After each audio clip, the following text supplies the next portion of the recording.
Okay, so in the last lecture we have talked about 1992 amendment, that is 73rd and 74th, and we are in detail understanding the 73rd amendment, that what were the changes brought to the local government. Local government, so we have understood, were very much prevalent from the very ancient time, during the colonial rule, during the independence period, but finally in 1992 it got the recognition in the constitution. तो constitution में जब recognition मिला तो 73rd जो local government के लिए क्या क्या changes हुए, तो we had Panchayati Raj institution एक standard institution बन गया. It means every state in every state in India had to have the Panchayati Raj. Local government हर जगह होनी चाहिए और उसमें कितने tier होते हैं, 3 tiers, वो हर state में होना ही चाहिए compulsory.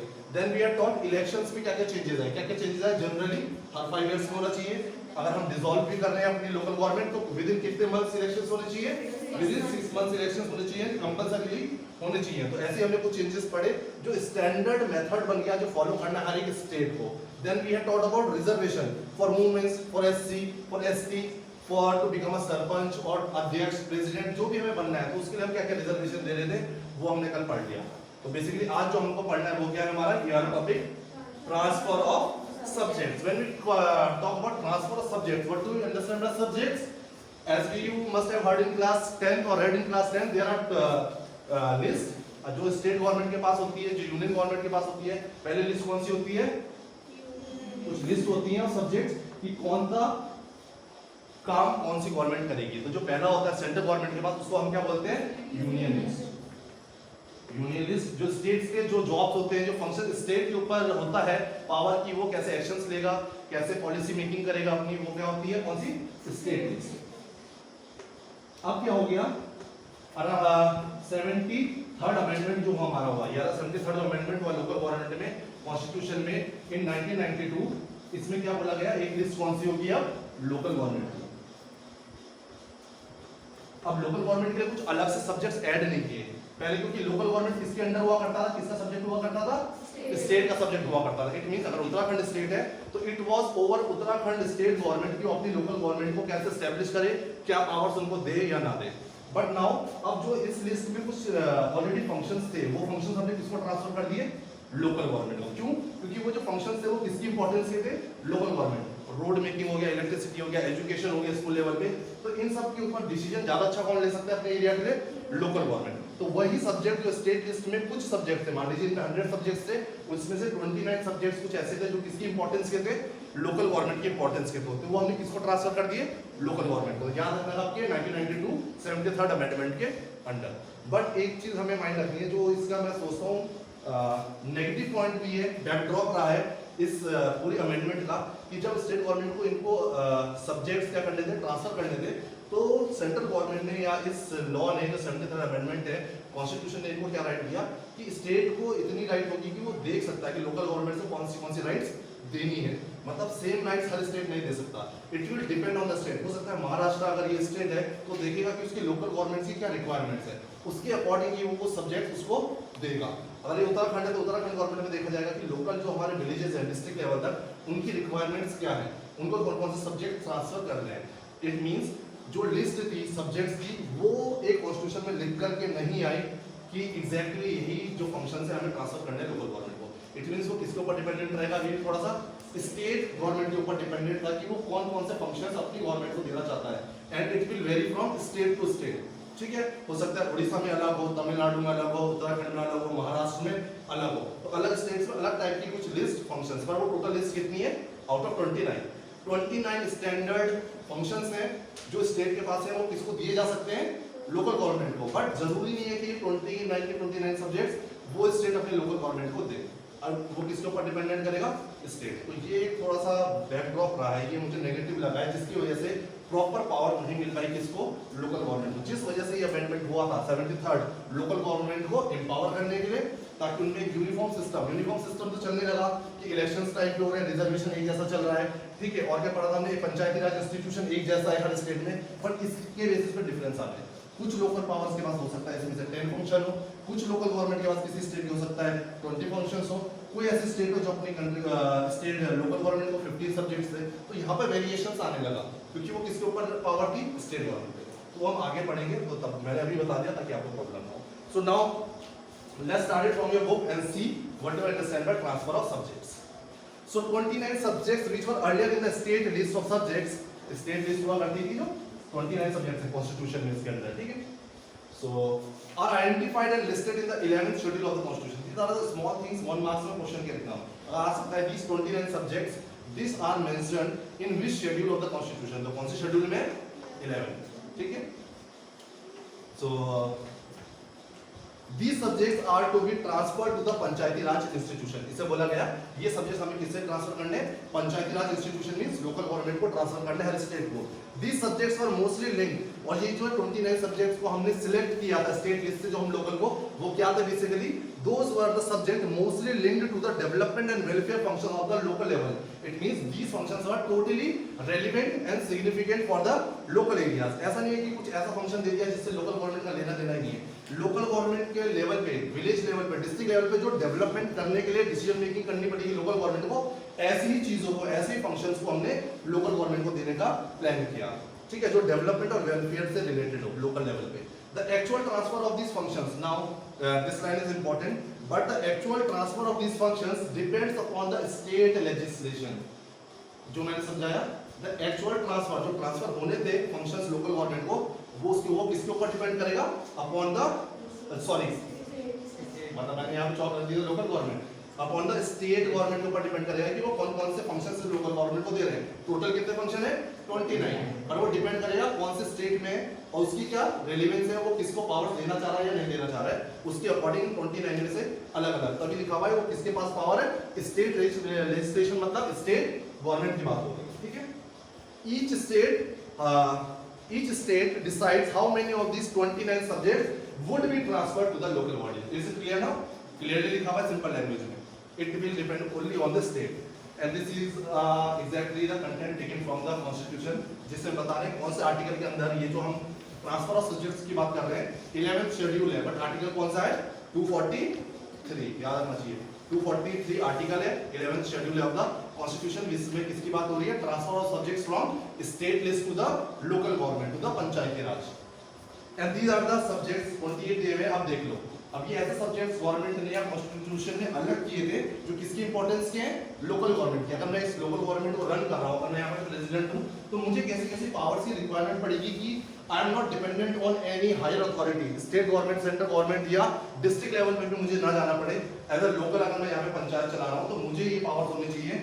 एग्रीकल्चर से रिलेटेड कुछ भी रिफॉर्म्स होने, चेंजेस होने, मॉडर्नाइजेशंस होने, उसमें जो चेंजेस होने वो मेरे लेवल तक हो, उसमें मैं डिसीजंस ले पाऊँ.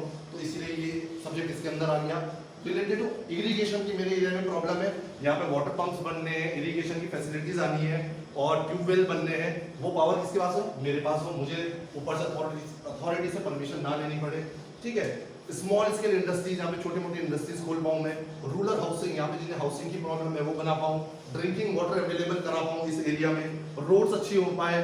Converse, rural electricians, poverty alleviation programmes. यहाँ पे कुछ ऐसे प्रोग्राम पॉलिसीज आती है गवर्नमेंट की, उन पॉलिसीज को इफेक्टिवली यहाँ पर मैं इंप्लीमेंट कर पाऊँ ताकि मेरे रूरल एरिया में जो गरीबी है, अनएम्प्लॉयमेंट है, लोगों के पास जॉब नहीं है, उनको जॉब मिल सके. तो ये सारी ऐसा पंच, ऐसा लीडर, अगर मैं बस सबसे नीचे लेवल की बात कर रहा हूँ, अगर मैं विलेज लेवल का मैं पंच हूँ या सरपंच हूँ, तो मेरे पास ये पावर्स होनी चाहिए कि इन चीज़ों में डिसीजन मेकिंग में अपने लेवल पे कर पाऊँ, मुझे दूसरी अथॉरिटी के ऊपर डिपेंडेंट ना रहना पड़े. इसके पीछे ये रीजन था कि ये गवर्नमेंट इसके ऊपर डिपेंडेंट ना रहे हमेशा, फाइनेंशियली भी या सपोर्ट कैसा भी, इसको ये पावर्स दी जाए 29 सब्जेक्ट्स. बट एक ये था 29 सब्जेक्ट्स में स्टेट देखिए इनको कौन कौन सी पावर दे रही है, बट ये लिस्ट है कंप्लीट जो लोकल गवर्नमेंट के लिए इंपॉर्टेंट है, ठीक है. और मैं जल्दी जल्दी पढ़ रहा हूँ. एजुकेशन से रिलेटेड प्राइमरी सेकेंडरी स्कूल जो गाँव में होते हैं, विलेजेस में, ठीक है. टेक्निकल ट्रेनिंग, कुछ अदर देन एग्रीकल्चर एक्टिविटीज, मैं अपने विलेज में या रूरल एरिया में क्या चाहूंगा, नॉन एग्रीकल्चर एक्टिविटीज भी आए, उनको हम क्या बोलेंगे? Technical training. स्किल्ड लेबर बनाए हम कुछ, चाहे इलेक्ट्रिसिटी से रिलेटेड हो, चाहे फर्नीचर से रिलेटेड हो, कुछ उनको अलग स्किल्स भी सिखाई जाए, ठीक है. नॉन फॉर्मल एजुकेशन, लाइब्रेरीज हो हमारे एरिया में, स्कूल्स हो, जब कल्चरल एक्टिविटीज इफेक्टिवली वहाँ पे हो, जो हमारा कल्चर है विलेज का उसको हम मेंटेन कर पाए, रिचली जो हमारा रिच कल्चर है, ठीक है. और मार्केट्स ओपन हो हमारे रूरल एरियाज में. फेयर्स जो गांव में मेले होते थे अब वो नहीं होते हैं, तो अच्छे से उनको भी ऑर्गेनाइज कराएं हम. देन हेल्थ सैनिटेशन इंपॉर्टेंट, हमारे विलेज में हेल्थ फैसिलिटीज कैसी है, सैनिटेशन कैसा है, हॉस्पिटल्स का कैसी कंडीशन है, प्राइमरी हेल्थ सेंटर्स. हम यहाँ रूरल एरियाज में आप लोग अगर वैक्सीन लगाने जा रहे होंगे पेरेंट्स का लोग के, PHC बोल रहे होंगे, कहाँ पर आया है? PHC थानू PSC भानीवाला, वो क्या था primary health centre, rural areas में होता है, ठीक है, हेल्थ फैसिलिटीज के लिए। देन फैमिली का वेलफेयर, वुमेन चिल्ड्रन डेवलपमेंट, हमने पहले एग्जाम्पल पढ़ा था पंच की, जो उसने कैसे वुमेन एम्पावरमेंट को ग्रो किया, किसके अगेंस्ट उसने एक इनिशिएटिव लिया था, अगेंस्ट डोमेस्टिक वायलेंस। तभी इसके अंदर आ रहा है social welfare, women and children development, welfare of weaker sections and in particular of the schedule caste schedule tribes को हम कैसे अपग्रेड करें, उनको अपग्रेड करना है क्योंकि वो बहुत पीछे रह गए थे after independence. Public distribution system, क्या होता है public distribution system? Ration shops होती है जहाँ पे गेहूं चावल मिलते हैं, येलो कार्ड व्हाइट कार्ड, वो उस सिस्टम को प्रॉपर्ली रन करना अपने एरिया में। So all these powers were to be shifted from the state list to the local government, क्योंकि सारी किसकी इंपॉर्टेंस की चीजें थी, लोकल गवर्नमेंट, ताकि लोकल गवर्नमेंट किसके ऊपर डिपेंडेंट ना रहे, स्टेट के ऊपर।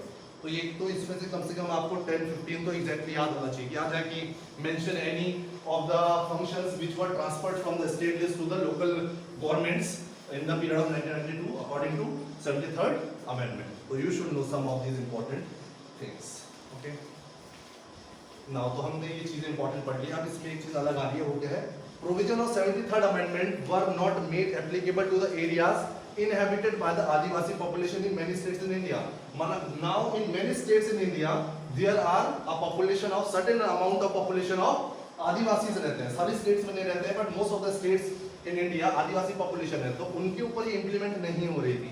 When we talked about rural and urban areas, तो हमने उसमें SC, ST, OBC, general, women's सबको कवर कर लिया, बट जो लोग रह गए थे उनको हम रहने नहीं दे सकते ना, वो इंडियन सोसाइटी के सिटीजन्स हैं, तो उनके लिए भी कुछ करना पड़ेगा। तो आदिवासी इसके अंदर कवर नहीं हो रहे थे। 73rd 74th जो अमेंडमेंट हुआ था, हम लोकल गवर्नमेंट को एम्पावर कर रहे थे, उनको पावर दे रहे थे ताकि वहाँ पे प्रॉपर डेवलपमेंट हो, यूनिफॉर्मिटी आ सके फंक्शंस की सारे स्टेट्स में, बट इसमें वो कवर नहीं हो रहे थे। उनके लिए अब हम कुछ करेंगे, तो देखते हैं क्या करते हैं। So provision of 73rd amendment were not made applicable for the areas inhabited by the Adivasis population in many states of India. ठीक है, बहुत सारी स्टेट्स में इंडिया की आदिवासी को हमने इंपॉर्टेंस नहीं दी थी और वो इसके अंदर नहीं आते, रूरल अर्बन एरियाज में वो नहीं आते थे। तो हमने ये इनिशिएटिव कब लिया हमारा, फिर 1996, डेट याद रखना। आदिवासी के लिए 92 में ये, उससे 2-3 साल बाद हमने आदिवासी के बारे में भी सोचा। तो 1996 में a separate act was passed extending the provision of the Panchayati system to these areas। एक अलग से एक्ट, रूल, लॉ बनाया गया जिसको 1996 में क्या बोला गया, आदिवासी रीजन्स जो है जहाँ पे ज्यादा से ज्यादा पॉपुलेशन आदिवासी की है, वहाँ पे भी क्या होनी चाहिए, लोकल पंचायत गवर्नमेंट होनी चाहिए उनके लिए। ठीक है, provision of the panchayat system to these areas। Many Adivasi communities have their traditional customs of managing common resources such as forest and small water reservoirs. As we know, Adivasis are mostly dependent on the forest for their livelihood. मतलब अपनी जिंदगी जीविका जीने के लिए they are dependent on forest। वो food ही वहीं से लेते हैं, क्लोथिंग भी वहीं से करते हैं, शेल्टर भी उन्हें वहीं मिलता है। So they are very comfortable when they live near to the environment. That is why उनका जो सेटलमेंट होता है हमारी सोसाइटी से बहुत दूर होता है। They don't like to mix with our society, क्योंकि वो अपने कल्चर को बहुत रिच मानते हैं।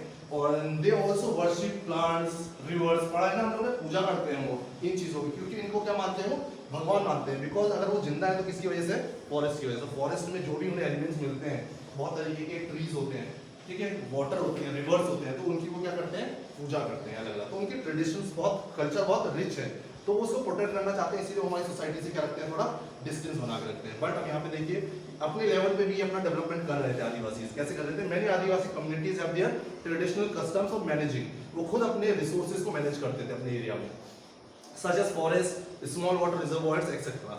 Therefore, the new act protects the right of these communities to manage their resources in ways acceptable to them. तो जो ये नया पंचायत सिस्टम बनेगा, इस तरीके से बनेगा कि जो इनके मैनेजमेंट ऑफ रिसोर्सेज उसमें डिस्टर्बेंस ना, इन लोगों को डिस्टर्ब ना हो, बल्कि इनका थोड़ा ग्रोथ और डेवलपमेंट हो। मतलब इनका जो कल्चर है, कस्टम्स है, उसको इनसे दूर नहीं करना है, बस इनको थोड़ा सा डेवलपमेंट हमें प्रोवाइड कराना है, इनके ज्यादा क्लोज ना जाकर भी ऐसा सिस्टम हमें लाना है। देखिए लिखा है, therefore the new act protects the rights of these communities and manage their resources in ways accepted to them.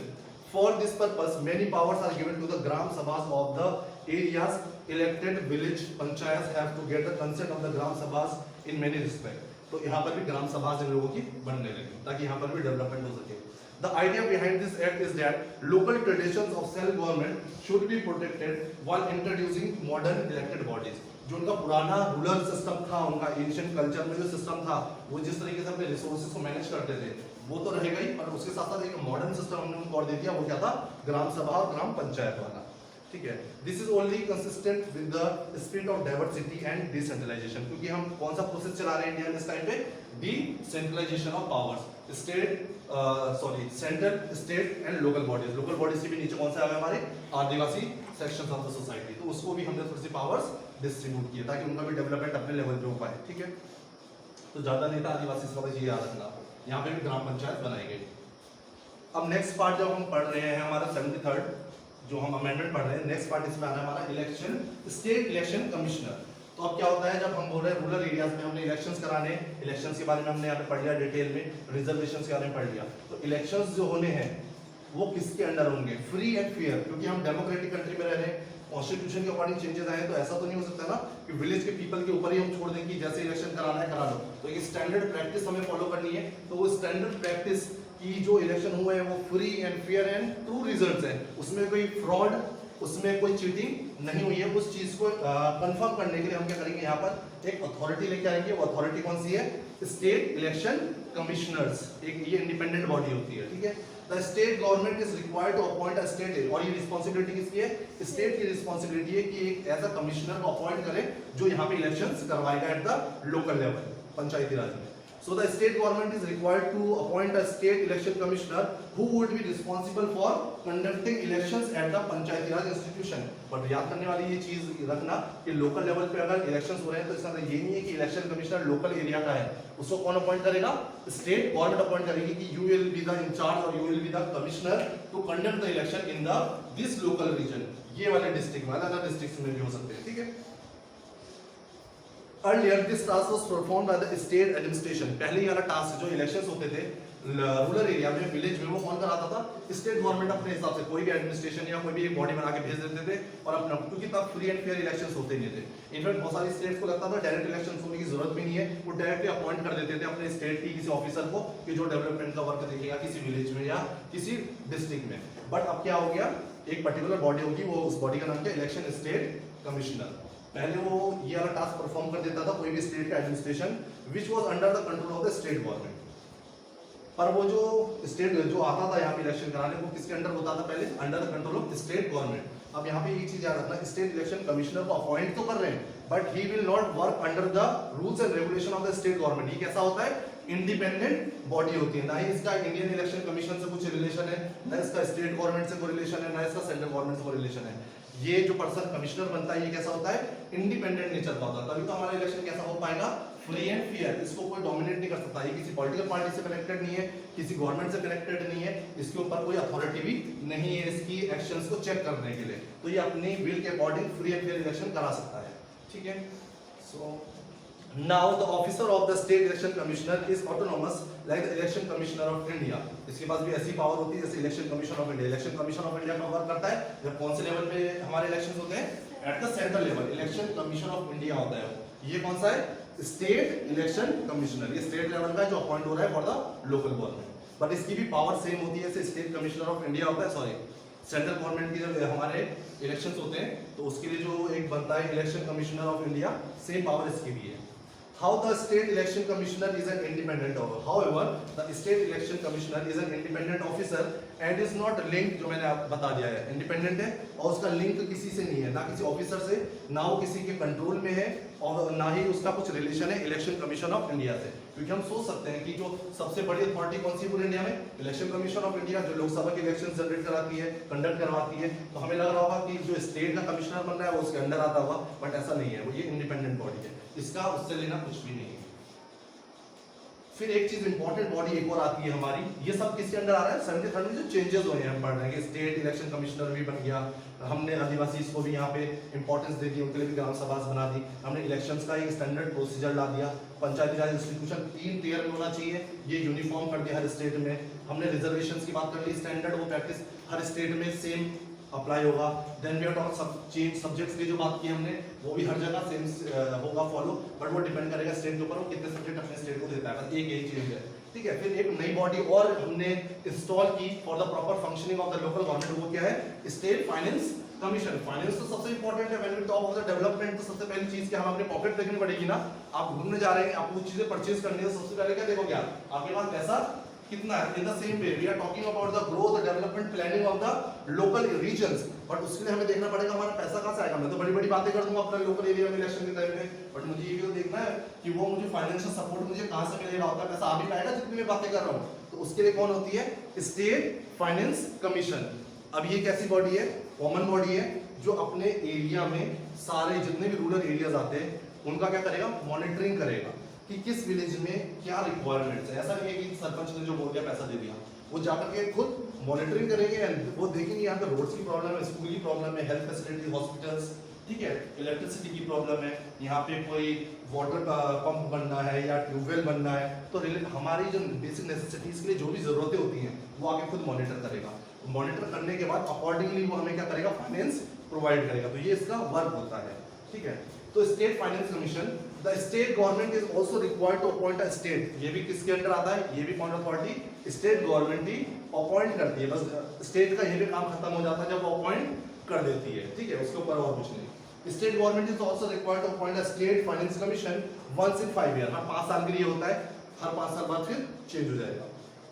This commission would examine the financial position of the local governments in the state। तो Uttarakhand state में जितनी local government चल रही है उनमें किस किस में कितना पैसा की रिक्वायरमेंट है, फाइनेंशियल सपोर्ट किस किस एरिया को चाहिए। तो ये अकेला काम नहीं करता, इसकी टीम भी होती है, बट एक हेड होगा और वो डिफरेंट रूरल एरियाज में क्या करेंगे? मॉनिटरिंग करेंगे और वो रिपोर्ट किसको सबमिट करेंगे?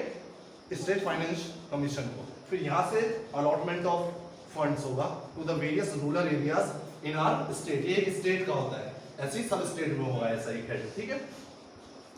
So the commission would examine the financial position of the local government in the state, ठीक है, वो फाइनेंशियल पोजीशन देखेंगे कैसी है। It will also review the distribution of revenues between the state and the local, वो ये भी देखेंगे कि स्टेट गवर्नमेंट ने इनको कितना डिस्ट्रीब्यूट फाइनेंशियल सपोर्ट कितना दे रहे हैं, वो ये चीज भी देखेंगे, ठीक है। State and local government on one hand and the between rural and urban local government, वो ये भी देखेंगे। एक यहाँ पे उत्तराखंड का डिस्ट्रिक्ट है अगर ये, इसके अंदर कुछ क्या है? रूरल गवर्नमेंट से कुछ अर्बन गवर्नमेंट से, तो रूरल गवर्नमेंट को कितना फंडिंग आ रही है और अर्बन गवर्नमेंट्स को, इनमें ज्यादा डिफरेंस ना हो, दोनों को लगभग सेम फाइनेंशियल सपोर्ट मिल रहा हो। क्योंकि बहुत बार हम किसको इंपॉर्टेंस देते हैं? अर्बन एरियाज को ज्यादा इंपॉर्टेंस देते हैं। ऐसा ना हो कि सारा फाइनेंस, सारा डेवलपमेंट के लिए फंड अर्बन एरियाज में आ रहे हैं और रूरल एरियाज को बहुत कम मिल रहा है। तो इसकी मॉनिटरिंग भी कौन करेगा? State finance commission. और ये फंड कहाँ से आ रहा है? अगर कोई फंड इन्हें कौन दे रहा है? स्टेट दे दिएगा डायरेक्टली, ठीक है। अगर this innovation ensures that allocation of funds to the rural local government will not be a political matter। तो ये जो इतना डिस्ट्रीब्यूशन, इतना यहाँ पे चेक्स है, प्रॉपर डिस्ट्रीब्यूशन हो रहा है, ये इसलिए है कि जब ये अलॉटमेंट किया जाए फंड्स का टू द लोकल गवर्नमेंट्स, इसमें कोई पॉलिटिकल मींस नहीं होना चाहिए, कोई बेनिफिट नहीं होना, मोटिव नहीं होना चाहिए पॉलिटिकल, कि किसी के डर से या किसी को ज्यादा फायदा पहुंचाने के लिए हम कहीं पे ज्यादा फंडिंग दे रहे हैं, कहीं पे बहुत कम दे रहे हैं। तो प्रॉपर मॉनिटरिंग हो, इक्वालिटी के बेसिस पे हो, ट्रू हो, कुछ इसमें माल प्रैक्टिसेस यूज ना हो, गलत मेथड्स यूज ना हो, इसके लिए कौन काम करता है? State finance commission. ताकि जहां पर रिक्वायर्ड है जेन्युइन, जितना पैसा जहां पे जेन्युइन मिलना चाहिए उतना मिले, ठीक है। तभी वो देख रहे हैं कि स्टेट भी किसको कितना पैसा दे रहा है, नहीं दे रहा है, सारी चीज मॉनिटर करके। तो this is state finance commission. तो क्वेश्चन ऐसा नहीं है कि अब 73rd अमेंडमेंट में आएगा, इसके अंदर जितनी बॉडीज हमने पढ़ ली है आफ्टर द अमेंडमेंट ऑफ 1992, कौन कौन सी बॉडीज इंक्लूड हुई थी, क्या क्या चेंजेस हुए थे, उसके ऊपर भी क्वेश्चन आ सकता है, राइट। आ सकता है, write a short note on the state finance commission which was established after the 1992 amendment under 73rd amendment act of the constitution. तो आपको इसकी डिटेल लिखनी पड़ेगी। So you have to be prepared with any different type of questions, क्योंकि यहाँ पे एक एक लाइन पढ़ाई जा रही है आपको। नाउ 73rd कंप्लीट हो गया है, इसको एक बार रिवाइज कर लो आप लोग, ठीक है। ऐसे रिवाइज नहीं करो, मेरे साथ ही कर लो बुक खोल के। तो हमने क्या बात की स्टार्टिंग से, हमने सबसे चैप्टर में क्या देखा? Why local governments are important. मैंने स्ट्रक्चर तो आप लोग को पहले बता दिए थे, ठीक है। फिर हमने इंपॉर्टेंस के बाद हमने देखा कि एंशिएंट टाइम से, बहुत पुराने टाइम से लोकल गवर्नमेंट कोई नया कंसेप्ट नहीं था, ठीक है। बहुत पहले से, हमारे इंडिपेंडेंस से पहले भी लोकल गवर्नमेंट्स हुआ करती थी, पर प्रॉब्लम क्या थी मैंने बताई थी, हर जगह यूनिफॉर्म सिस्टम नहीं था।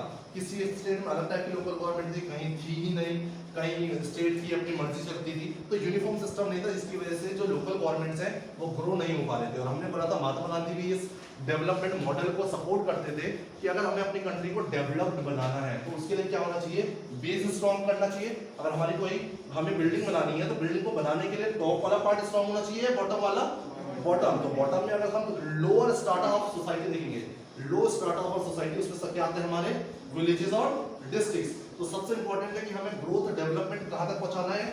यहां पहुंचाना है। ठीक है। और यहाँ पे ग्रोथ डेवलपमेंट किसकी हेल्प से होगा, एजुकेशन की हेल्प से होगा, ठीक है। यहाँ पे लिटरेसी रेट को बढ़ाना पड़ेगा, यहाँ पे और डेवलपमेंट कैसे होगा, हेल्थ फैसिलिटीज पहुंचानी पड़ेगी, ठीक है अच्छी। तो यही कुछ बेसिक नेसेसिटीज है, एम्प्लॉयमेंट बढ़ानी पड़ेगी, एग्रीकल्चर है तो एग्रीकल्चर को सपोर्ट करना पड़ेगा, मॉडिफिकेशंस करने पड़ेंगे, नई मशीन्स का यूज करना पड़ेगा। अगर ये स्ट्रांग हो गया तो ऑटोमेटिकली डिस्ट्रिक्ट, स्टेट और सेंट्रल लेवल पे डेवलपमेंट होने लगेगा। तो it is very important, base हमारा स्ट्रांग हो। हमने इस चीज को समझा। फिर यहाँ पे हमारा क्या कॉलोनियल गवर्नमेंट आई, इस टाइप पे हमारी लोकल गवर्नमेंट्स थी। फिर हमारा फाइनल कौन सा स्टेज आया, 1992 वाला, जहाँ पे रिक्वायरमेंट हुई कि अब हमें क्या देना पड़ेगा, रिकॉग्निशन देना पड़ेगा किसको, लोकल गवर्नमेंट को। जब इनको रिकॉग्निशन मिलेगा तो इंडिया में जितनी भी स्टेट्स है सेम सिस्टम सारे स्टेट्स में फॉलो होगा। इट मींस कैसा हो गया, यूनिफॉर्म सिस्टम हो गया इंडिया में, अगर आज की हम बात करते हैं लोकल गवर्नमेंट्स, ठीक है। फिर उसके अंदर हमने पढ़ लिया पंचायती राज का इंस्टीट्यूशन कैसा होगा, इलेक्शन कैसे कैसे होने हैं, रिजर्वेशन किन किन लोगों को दिया जाएगा। ये स्टैंडर्ड प्रैक्टिस है which every state has to follow, मनमर्जी नहीं चलेगी, ठीक है। Then we have talked about the transfer of subject. इसमें थोड़ा सा चॉइस है कि कौन सी स्टेट अपने लोकल गवर्नमेंट से कौन कौन से फंक्शंस ट्रांसफर कर रहा है। वो ऑटोनॉमी किसको दी गई है, स्टेट को, वो उनकी मर्जी है। पर हम वो पढ़ते हैं directive principles of state policy पढ़ते हैं, तो ये इनकी एक मॉरल ड्यूटी भी बनती है कि जो जो सब्जेक्ट्स वो लोकल गवर्नमेंट को दे सकते हैं उन्हें देने चाहिए, और वो देते भी हैं, ऐसा नहीं है, ठीक है। वो इसको सप्रेस नहीं करना चाहते। सो हमने ये पढ़ लिया। कंप्लीट हमारा क्या आएगा, 73rd अमेंडमेंट जो हुआ 1992 के बाद। अब हम पढ़ लेते हैं 74, क्योंकि 74 में हमें डिटेल में नहीं पढ़ना है, क्योंकि प्रोसेस दोनों ही अमेंडमेंट में सेम था। यही सारी बॉडीज, इलेक्शन की, पंचायती राज की, सॉरी यहाँ पे क्या आ जाएगा हमारा, म्युनिसिपैलिटीज, जो 3 बॉडीज हमने बनाई थी, इलेक्शन में भी सेम चीजें होंगी, रिजर्वेशन भी सेम लेवल का होगा, और जो यहाँ पे सब्जेक्ट लोकल गवर्नमेंट में वैसे ही अर्बन गवर्नमेंट को भी म्युनिसिपैलिटीज को ट्रांसफर करेगी स्टेट, जो उनकी रिक्वायरमेंट होगी। तो पूरी प्रैक्टिस उनका ये भी होगा जो हमने पढ़ा, state election commission urban area के लिए भी होगा, और स्टेट फाइनेंस कमीशन अर्बन। तो सेम चीज होगी किसके लिए, 74th अमेंडमेंट के लिए भी। बट जो चेंजेस होने हैं, जो थोड़ा सा इंफॉर्मेशन है उसको पढ़ लेते हैं, ज्यादा नहीं है। तो 74th amendment, as we have mentioned earlier, the 74th amendment deals with the urban local bodies of nagar palikas।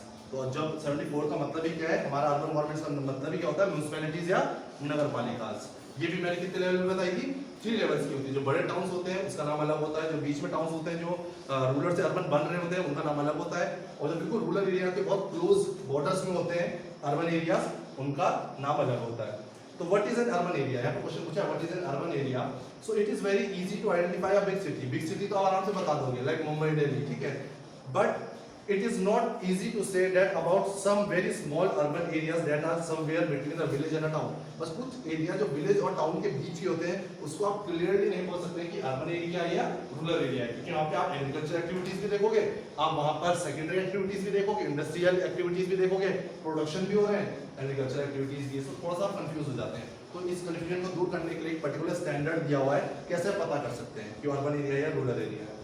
The Census of India defines an urban area। जो Census of India आया था उसने डिफाइन किया था कि urban area basically है क्या। तो अर्बन एरिया का पहला जो एलिजिबिलिटी क्राइटेरिया है कि किस क्या क्राइटेरिया होना चाहिए, पहला क्या है, अ मिनिमम पॉपुलेशन ऑफ 5000। किसी एरिया में कम से कम 5000 लोग होने चाहिए। At least 75% of the male working population engage in non agricultural activities. और उन 5000 में से अराउंड 75% ऑफ द पीपल जो है वो किस एक्टिविटी में इन्वॉल्व होने चाहिए, नॉन एग्रीकल्चर। अगर हम अर्बन एरिया को डिस्क्राइब कर रहे हैं तो कम से कम 5000 लोग होने चाहिए उस विलेज में या उस टाउन में, छोटा सा टाउन होगा अगर वो विलेज के बहुत पास। और जो 75% of the male working population है, they should be involve in the non agriculture, मतलब एग्रीकल्चर के अलावा वो दूसरे काम कर रहे हैं प्रोडक्शन का। थर्ड यहाँ पे क्या है, a density of population of at least 400 people per square kilometer। Density क्या होता है, सपोज ये 1 स्क्वायर किलोमीटर का लैंड एरिया है, 1 किलोमीटर चलूंगा ऐसे, 1 किलोमीटर ऐसे, 1 किलोमीटर ऐसे, 1 किलोमीटर ऐसे, तो ये जो स्क्वायर बना है कितने का है, 1 स्क्वायर किलोमीटर। इसकी चारों साइड कितना किलोमीटर है, ये एक एरिया में 1 किलोमीटर का एरिया ऐसे ऐसे ऐसे, तो उस एरिया के अंदर कम से कम कितने लोग रहने चाहिए। अगर 400 लोग इस इतने जगह पे रह रहे हैं 1 स्क्वायर किलोमीटर के अंदर, तो इसका मतलब वो एरिया किस में आ जाएगा, अर्बन एरिया में आ जाएगा। विलेज में इतने सारे लोग नहीं रहते हैं, इतने छोटे एरिया में, ठीक है। तो ये थर्ड कैटेगरी थी। As per the 2011 census, about 31% of Indian population lives in the urban area। जो 2011 का सर्वे हुआ था, तो जो ये डेफिनेशन दी है ये किस सर्वे के अकॉर्डिंग है, 2011। अब 2021 में होना है, उसका आ गया होगा, शायद आ जाएगा, तो वो भी लेट हो रहा हो। एज पर 2011 सेंसस अबाउट, तो इसमें देखा गया 2011 में पूरे इंडिया में ओनली 31% ऑफ द पॉपुलेशन है जो अर्बन एरियाज में रहती है। ठीक है, 100 में से कितनी पॉपुलेशन? 31% ऑफ द पीपल है पूरे जो अर्बन एरियाज में रहते हैं, according to the survey of 2011। अब क्या चल रहा है 2021, तो ये नंबर बहुत ज्यादा क्या हो गया होगा, बढ़ गया होगा, क्योंकि डेवलपमेंट्स, अर्बनाइजेशन कंटिन्यूसली बहुत फास्ट ग्रो हो रहा है। ठीक है, इसको थोड़ा सा मैं कल और बता दूंगा आपको।